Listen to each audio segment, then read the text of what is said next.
Macmillan Audio presents The Wednesday Group by Sylvia True. Read for you by Susan Bennett.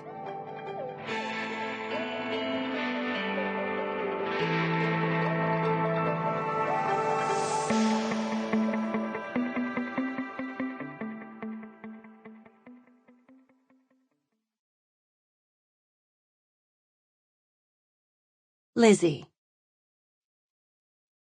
The wind howls, then quiets to a gray whisper.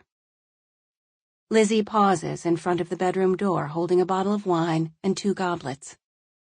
Her casual nightshirt shows off her long legs.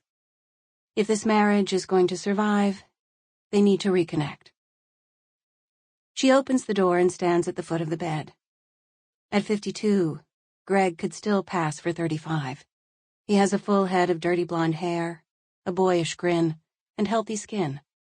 No age spots, no circles under his brown eyes. "Thought you might want some wine," she says. "What kind?" He sits up a little. "Chardonnay?" "I guess." She senses his hesitation and begins to pour. "That's enough." He holds out his hand. There's still plenty of time. He's always been a slow starter, although she thought that would change after he confessed. "What are you watching?" She slides under the covers, not too close, but close enough so that he can easily touch her. Antiques Roadshow. A woven tapestry, an elaborate depiction of an old church, is displayed. "How much do you think that's worth?" she asks. "Don't know." Greg yawns loudly, a signal that he is not in the mood. The small rejections build on one another, but she's not about to give up. After a few more sips of wine, she inches closer. "Want to just talk a while?" she asks. "Sure." Finally, he turns off the TV. She reaches for the cord on the closed shade behind her. "A little moonlight would be nice." "Leave it," he tells her. She does, although she'd like to look into his eyes to see if he really does want her. He finishes his wine. "Maybe I'll have some more." Her vision has adjusted enough to see the bottle. She refills both of their glasses, and they drink in silence. If she's too assertive, he's only going to feel pressured and withdraw. Eventually, he places his glass on the floor, then turns to her and runs his fingers, stiff and tentative, along her neck. He holds her face, kissing her forehead, her nose, her lips. Her shoulders relax as he grows more forceful and moves a hand down her nightshirt. "That feels nice," she tells him.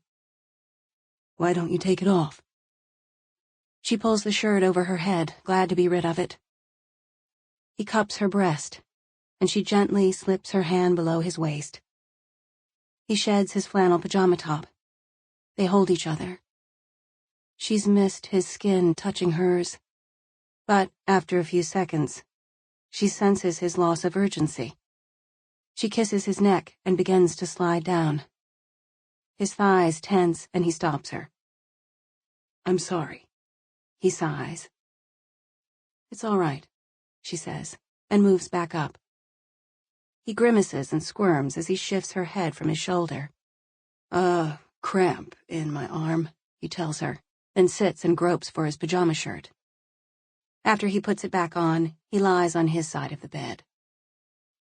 Her chest aches. "Do the guys in your group talk about how they deal with sex after?" "I was thinking if it's an addiction, like alcohol, people have to talk about how they're going to deal with it when they're sober, you know?" He responds by tapping the mattress with his hand. She waits, trying to be patient.